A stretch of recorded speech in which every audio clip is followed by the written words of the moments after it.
Hi all my beautiful souls, all my beautiful kings and queens. आज की जो video है वो ट्विन फ्लेम जर्नी में आपके पास्ट लाइफ कार्मिक क्या है उसके बारे में जानेंगे। ट्विन फ्लेम जर्नी में आपके पास्ट लाइफ कार्मिक क्या है।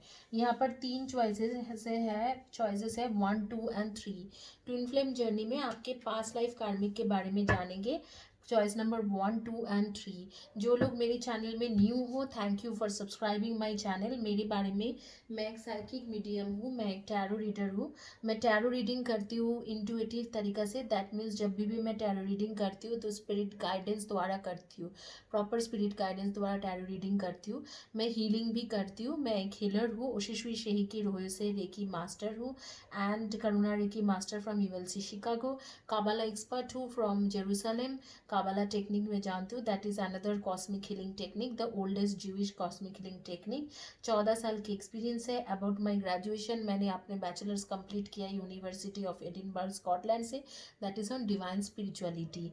इसी के साथ मेरा इंट्रोडक्शन खत्म होती है। जिन लोगों को विजन रीडिंग कराना है, नो कॉन्टैक्ट सिचुएशन में बहुत सालों से हो, या कुछ भी, जैसे कि कोई पास ओवर है उनके बारे में जानना चाहते हो, पास्ट लाइफ के बारे में जानना चाहते हो, तो आप विजन रीडिंग करा सकते हो। मैंने अभी नया एक रीडिंग इंट्रोड्यूस किया है जो ट्विन फ्लेम जर्नी के ऊपर है। ट्विन फ्लेम जर्नी में अगर जो लोग हो, हीलिंग के साथ अगर आप रीडिंग लेना चाहते हो तो एक 15 मिनट्स के हीलिंग के साथ 45 मिनट्स के डिटेल्स रीडिंग मैं ऑफर कर रही हूँ, जो 2500 इंडियन मनी में है।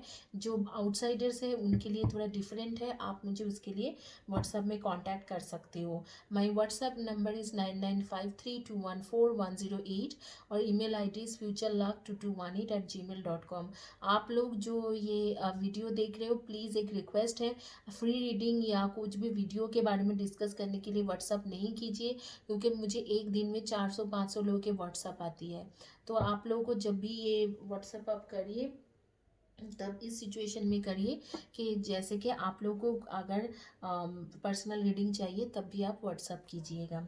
आइए क्विकली शुरू करते हैं पाइल नंबर 1 से। आपके ट्विन फ्लेम जर्नी में पास्ट लाइफ के कर्मा क्या है वो जानने के लिए कर देखते हैं।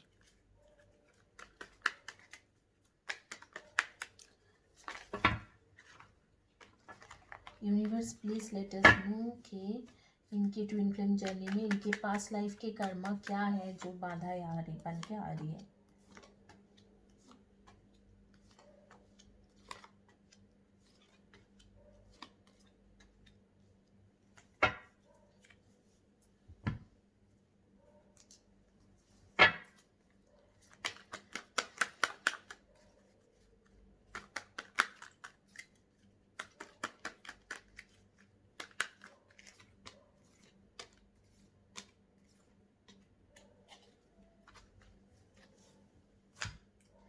देखो, मुझे जो समझ में आ रही है, आप लोगों ने जिन्होंने पाइल नंबर 1 चॉइस किया था, आप लोगों ने पहले जब आपके जो ट्विन है आपके पहले बर्थ के सोलमेट रह चुके हैं, और पास्ट लाइफ कर्मा यही है कि उस बर्थ में भी आप लोगों के बीच में बहुत ज़्यादा कॉन्फ्लिक्ट्स हुआ था, और आप दोनों एक दूसरे को कॉन्फ्लिक्ट्स के इतने भयंकर कॉन्फ्लिक्ट्स हुआ था, उसके वजह से आप दोनों एक दूसरे को छोड़ के गए थे।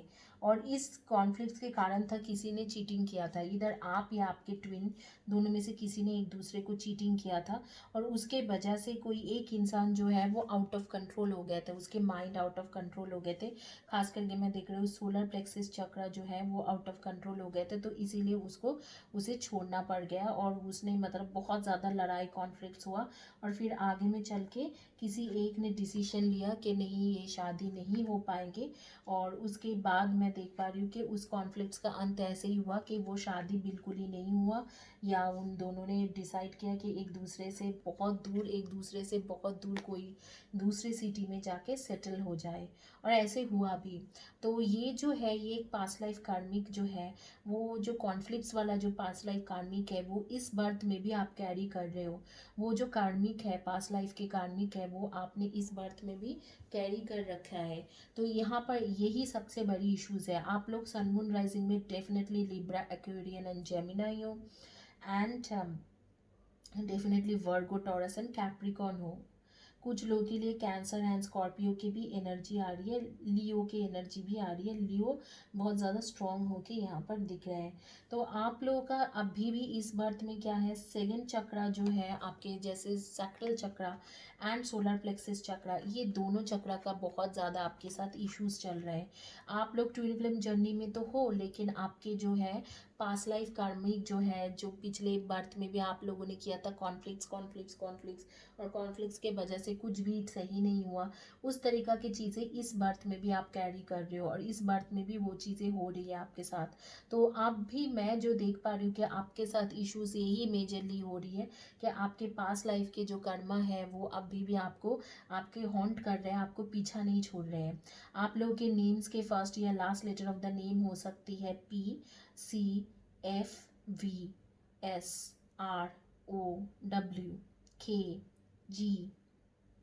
इनमें से आपके फर्स्ट या last letter of the name हो सकती है। आप लोगों के डेट ऑफ बर्थ, आपके ट्विन के डेट ऑफ बर्थ हो सकते हैं number 5, 23 and 14, and number 4, 22 and 13, and number 7, 25 and 16, इनमें से हो सकती है। कुछ लोगों के लिए नंबर 10 एंड कुछ लोगों के लिए नंबर 28 एंड 19 भी हो सकते हैं। कुछ लोगों के लिए 6 एंड नंबर 3, 21 एंड 12, कुछ लोगों के लिए नंबर 21, ये आपके डेट ऑफ बर्थ हो सकते हैं, आपके ट्विन के डेट ऑफ बर्थ हो सकते हैं।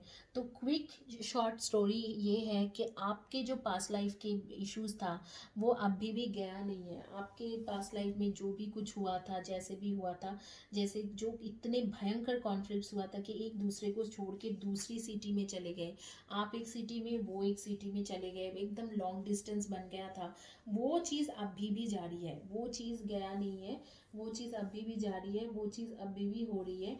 और मुझे लग रहा है कि आपके पास्ट लाइफ कर्मा की वजह से अभी भी ये इश्यूज चल रहा है। तो मतलब आप लोगों के बीच में कॉन्फ्लिक्ट्स होते हैं, आप लोग एक दूसरे को देख नहीं पाते हो, आप लोग एक दूसरे के साथ नहीं देना चाहते हो, कुछ ना कुछ इस तरीक़ा से कॉन्फ्लिक्ट्स होती ही रहते हैं आपके लाइफ में, कंटिन्यूअसली कॉन्फ्लिक्ट्स होते जाती है। तो ये चीज़ जो है, इस चीज़ों को आपको रिमूव करना ज़रूरी है। इस बर्थ में अगर कॉन्फ्लिक्ट्स हो रही है तो आप मेडिटेशन कीजिए, हीलिंग लीजिए, लेकिन इस कॉन्फ्लिक्ट्स को अवॉइड करने की कोशिश कीजिए, क्योंकि ये कॉन्फ्लिक्ट्स आपको कहीं पर भी नहीं लेके जाएंगे। उल्टा मैं देख पा रही हूँ कि इस कॉन्फ्लिक्ट से आपके जो रिलेशनशिप है और बदतर और ख़राब होते जाएंगे, दिन पे दिन और ख़राब सिचुएशन में चले जाएंगे। तो इस चीज़ों को आपको अवॉइड करने की बहुत ज़्यादा ज़रूरी है। इसी के साथ जिन्होंने नंबर 1 पाइल चॉइस किया है उनका मैं रीडिंग कंप्लीट करती हूँ कि आपके ट्विन फ्लेम जर्नी में पास्ट लाइफ के कार्मिक क्या है जो बाधा बन के आ रही है। आप लोगों को अभी शायद क्लियर है कि क्या पास्ट लाइफ के कार्मिक है जो आपके बाधाएं बन के आ रही है। ये एक क्विक रीडिंग है, तो मैं बहुत ज़्यादा लंबा इसे नहीं खींचूंगी, क्योंकि पास्ट लाइफ के कार्मिक के बारे में मैं बोलने लगूंगी तो बहुत ही लंबा चलेगा, और मुझे नहीं लगता है कि आप लोग उतना लंबा सुनने के लिए रेडी हो। तो बेसिकली सारे लोग चाहते हैं कि क्विक रीडिंग हो जाए, तो इसीलिए अगर लंबा, मतलब एक ही फाइल फिर 1 घंटा चलते रहेंगे। नंबर 2 जिन्होंने चॉइस किया था, आपके ट्विन फ्लेम जर्नी में क्या पास्ट लाइफ के कार्मिक है जो बाधाएं बन के आ रही है।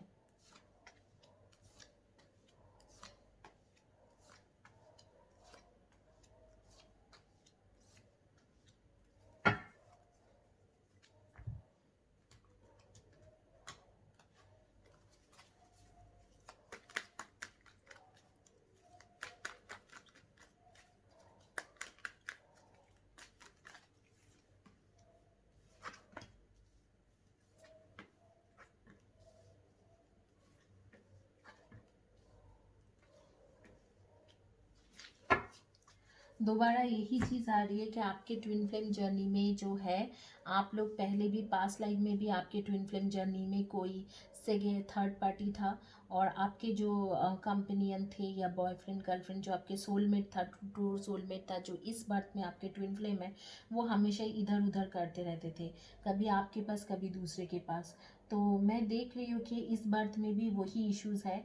आपके जो ट्विन है वो इधर कभी आपके पास जाते हैं, कभी उसके पास जाते हैं, कभी उसके साथ सेलिब्रेशन कर रहे हैं या खाना पीना खा रहे हैं या घूम रहे हैं, तो कभी आपके पास फटाफट भागता हुआ आ रही है।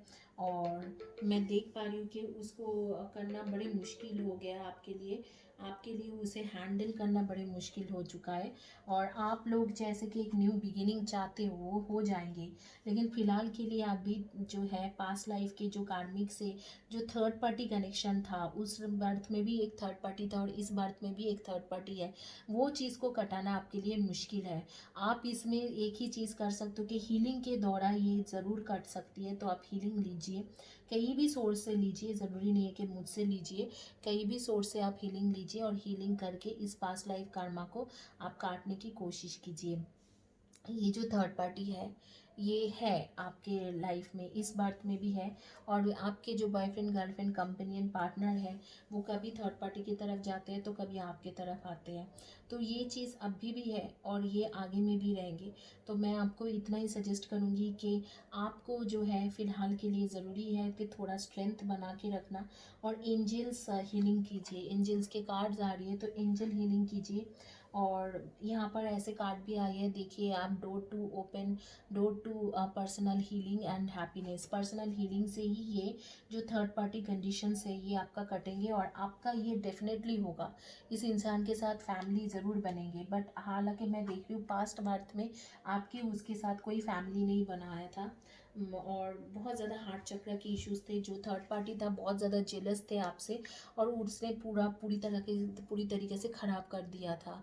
इस बर्थ में ये थर्ड पार्टी आपके पूरी तरह से ख़राब ना करे, इसके लिए मैं आपको एक ही चीज़ सजेस्ट कर सकती हूँ कि आप पास्ट लाइफ कार्मिक को कटाने की कोशिश कीजिए और वो हीलिंग से ही होगा। यहाँ पर कार्ड भी बोल रहे हैं कि डोर टू द हीलिंग, और ये एंजल्स ऑफ लव, एंजल्स के द्वारा डोर टू द हीलिंग, ये हीलिंग के द्वारा ये हो सकते हैं।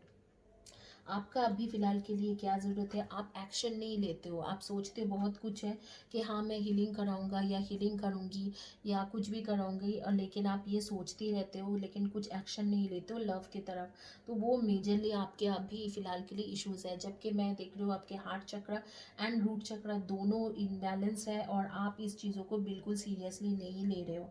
इनफैक्ट आपके जो पार्टनर है आपके हार्ट चक्र इम्बैलेंस्ड है, इसीलिए आपसे दूर जा रहे हैं, थर्ड पार्टी की तरफ जा रही है। और मैं देख भी पा रही हूँ कि वो थर्ड पार्टी आ चुका है, 2 महीना हो चुका है, किसी किसी के लिए 2 महीना, किसी किसी के लिए 6-7 महीना हो चुका है कि वो थर्ड पार्टी आ चुका है। और आपको भी मैनिपुलेट भी करता है, झूठ भी बोलता है, फिर भी आप सोच भी जानते भी हो और चाहते भी हो कि हाँ हीलिंग लेके इस चीज़ों को ठीक करें, लेकिन आप ठीक नहीं कर पा रहे हो। लेकिन अगर आपने ये हीलिंग प्रोसेस में कंटिन्यू किए तो मुझे दिख रहा है कि जैसे दिसंबर के करीब, नवंबर दिसंबर के करीब एक न्यू बिगिनिंग होगा और अगले साल के मिड ऑफ नेक्स्ट ईयर आपकी शादी के चांसेस बनते हुए मुझे दिख रहे हैं। आप लोगों ने जिन्होंने पाइल नंबर 2 चॉइस किया था, आप लोग सन मून राइजिंग में डेफिनेटली हो, cancer, Scorpio and Pisceans and Virgo, Taurus and Capricorn and Aries, Leo and Sagi. आप लोगों के डेट ऑफ बर्थ हो सकते हैं number 3, 21 and 12, number 2, 26, number 28, number 9, 18 and 27। इनमें से आपके डेट ऑफ बर्थ हो सकते हैं। और आपके जो नेम्स के फर्स्ट या last letter of the name वो हो सकते हैं, आपके फर्स्ट या last letter of the name हो सकते हैं AWNDSFCE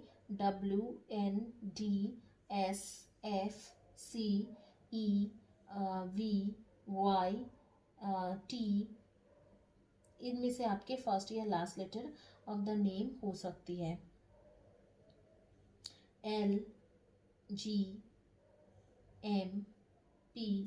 इनमें से आपके फर्स्ट या last letter of the name होगा। K भी आ रही है।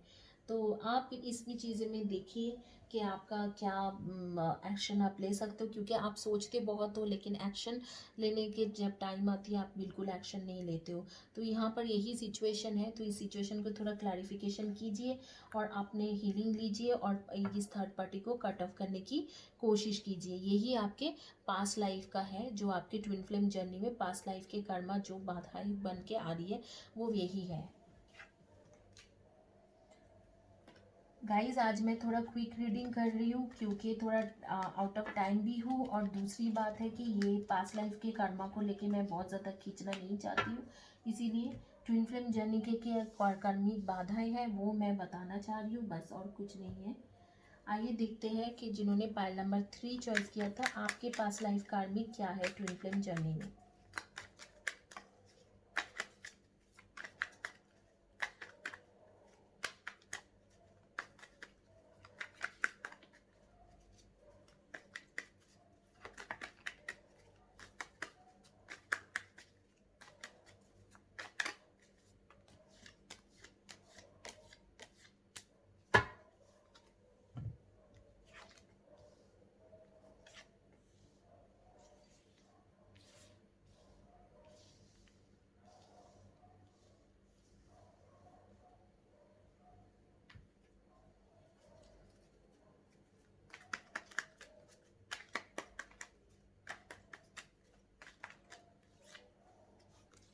आप लोगों ने जिन्होंने पाइल नंबर 3 चॉइस किया है, आप लोग डेफिनेटली सन मून राइजिंग में Virgo, Taurus and Capricorn, Aries, Leo and Sagi, cancer, Scorpio and Pisceans हो। आप लोगों के डेट ऑफ बर्थ हो सकते हैं number 2, 20 and 11, number 3, 21 and 13, number 7, 25 and 16, number 14, number 9, 18 and 27, number 5, 23 and 14। इनमें से आपके डेट ऑफ बर्थ 4, 22 एंड 13 भी हो सकते। 13 तो मैंने बोल दिया है। तो ये आपके पास्ट लाइफ कर्मिक क्या है आपके ट्विन फ्लेम जर्नी में, जो आपके बाधाएं बन के आ रही है। बेसिकली आप जो पास्ट लाइफ में थे, आप पास्ट लाइफ में जब आपकी शादी हो गया था, आपके जो ट्रू सोलमेट है, पिछले बर्थ में ही आपके ट्विन आपके ट्रू सोलमेट थे, आप दोनों ने शादी किया था, और जब बच्चा होने की टाइम आए तो आपको कुछ डिजीज़ होके आपका डेथ हो गए थे। इस तरीक़े से मुझे दिख रहा है कि पास्ट लाइफ कार्मिक है, और वो जो डेथ के जो कारण था, वो जो डेथ था वो अभी भी वही है, वो डेथ अभी भी वही जगह पे है और डेथ हो रही है। और उस तरीके से डेथ नहीं हो रही है, यहाँ पर रिलेशनशिप का डेथ हो रहा है, जैसे कि आपका छूट रही है रिलेशनशिप। इनफैक्ट आफ्टर फैमिली बनने के बाद में भी ये चांसेस है। तो यहाँ पर क्या कहा जा रहा है कि इस बात में आपको अपने ट्विन के साथ कम्युनिकेशन करना बहुत ज़्यादा ज़रूरी है, क्योंकि आपकी वो रिलेशनशिप छूट जा रही है। अगर आप वापस चाहिए तो कम्युनिकेशन करना ज़रूरी है। और इस लाइफ में भी वो कार्मिक है कि आपके थोड़ा हेल्थ इश्यूज़ चल रहा है, और उसके साथ मैं देख रही हूँ कि फाइनेंशियल इश्यूज़ भी चल रहे हैं। तो वो जो इश्यूज़ पास्ट लाइफ में भी था कि हाँ, कुछ financial issues and health issues की वजह से आपकी जो प्रेगनेंसी के बाद वो फैमिली बरकरार नहीं रह पाए और ख़त्म होते गए। अगर उस चीज़ों से आप बाहर निकलना चाहते हो तो इस बात में आपको कम्युनिकेशन बहुत क्लियर रखना होगा, और चीज़ों जो है जो फाइनेंशियल इश्यूज़ या आपके हेल्थ इश्यूज़ जो इफ़ेक्ट कर रहे हैं उसकी जगह पे आपको क्योर ढूंढना होगा। इधर तो हीलिंग आपके क्योर है, या आप मेडिकेशन लेना चाहते हो, मेडिसिन प्रॉपर लीजिए। आपके हेल्थ इश्यूज़ इस बर्थ में भी है। इधर तो आप मेंटल डिप्रेशन में जा रहे हो, या आप फिजिकल हेल्थ इश्यूज़ आपके बहुत ज़्यादा हो रही है। और थोड़ा कोशिश करने के लिए बोला जा रहा है, जो फाइनेंशियल इश्यूज़ की वजह से पिछले बर्थ में आप लोगों की जो रिलेशनशिप एक फैमिली बनते बनते अधूरा बना रहे हैं, उस चीज़ों को ठीक करने के लिए कोशिश करने के लिए बोला जा रहा है। खास करके आपको सोलर प्लेक्सस एंड सैक्रल चक्रा का हीलिंग बहुत ज़्यादा ज़रूरी है, क्योंकि पास्ट लाइफ में आपकी एक फैमिली बन चुका था। आपका जो ट्विन थे वो आपके ट्रू सोलमेट थे, उसके साथ आपकी फैमिली बन चुकी थी, लेकिन आपने उस फैमिली को कंटिन्यू नहीं कर पाए फॉर XYZ रीज़न। कुछ रीज़न था उसके वजह से आपने नहीं कंटिन्यू कर पाएंगे, और वो रीज़न ये था कि एक तो आपके हेल्थ इश्यूज़ था, एक आपके फाइनेंशियल इश्यूज़ था। ये दोनों के वजह से अब इस बात में उसे नहीं होने देना चाहते हो, तो पहले तो आप कम्युनिकेट करिए उसके साथ अच्छे ढंग से, और फिर अपना हीलिंग लीजिए। आप आगे अगर रेकी हीलिंग या एनर्जी हीलिंग में नहीं बिलीव करते हो तो भी मेडिसिन आप प्रॉपरली कंटिन्यू कीजिए, और एक नई ढंग से कुछ बिजनेस या कुछ ऐसे करने की कोशिश कीजिए जहाँ से पैसा आपके पास ज़्यादा फ्लो हो। क्योंकि जब भी आपके हाथ खाली हो जाते, पैसा नहीं रहते, तो आप बहुत ज़्यादा परेशान हो जाते हो कि कैसे मेरा घर चलेंगे, और उसी परेशानी में आपका रिलेशनशिप ख़त्म हो जाते हैं। अब भी मुझे दिख रहा है कि कोविड-19 के सिचुएशन में आपके पास सच में पैसा का बहुत कमी आए, लेकिन उस पैसा की वजह से आप अपनी ट्विन फ्लेम जर्नी को ख़त्म मत कीजिए, क्योंकि मैं देख रही हूँ कि यहाँ पर भी एक डिटैचमेंट हो रही है। आपके ट्विन फ्लेम आपको छोड़ के जा रही है, प्रोबेबली जनवरी फरवरी मंथ में बिल्कुल ही छोड़ देंगे। अगर इस तरीक़े से सिचुएशन रहेगा तो पहले तो आपने ट्विन के साथ कम्युनिकेशन करो कि देखो मेरी सिचुएशन इस तरीके से ख़राब हो रखा है, मेरा जॉब चला गया है या कुछ इस तरीके से हो रखा है। तो कम्युनिकेशन बहुत ज़्यादा ज़रूरी है। आपके थ्रोट चक्र बिल्कुल इम्बैलेंस्ड है, बंद है, तो इसलिए आप कम्युनिकेट भी प्रॉपरली नहीं कर पा रहे हो। तो कम्युनिकेशन कीजिए, उसको क्लियर कीजिए इस बातों को। और दूसरा है कि आपका अगर मेंटल हेल्थ या फिजिकल हेल्थ ख़राब है तो उसका आप हीलिंग लीजिए, आप प्रॉपरली डॉक्टर के पास जाइए, मेडिकल केयर लीजिए। और उसके साथ पैसा जुगाड़ करने के लिए कुछ और भी तरीका होती है, जैसे कि बिजनेस करना या सिर्फ जॉब ही नहीं रहते, उस चीज़ों को इम्प्लीमेंट कीजिए, ना कि आपने ट्विन फ्लेम ट्विन सोल को दूर भगा के ये चीज़ कीजिए। तो इसी के साथ जो है ये रीडिंग कंप्लीट होती है। आप लोगों ने जिन्होंने ये वीडियो देखा कैसे लगा आप बताना। ये थोड़ा क्विक रीडिंग था, मैं आई एम सॉरी गाइस कि क्विक रीडिंग मुझे थोड़ा करना पड़ा, थोड़ा टाइम आउट थी, तो कम टाइम से गुजर रही थी, तो इसीलिए क्विक रीडिंग करना पड़ा। Thank you guys, have a blessed day, God bless you.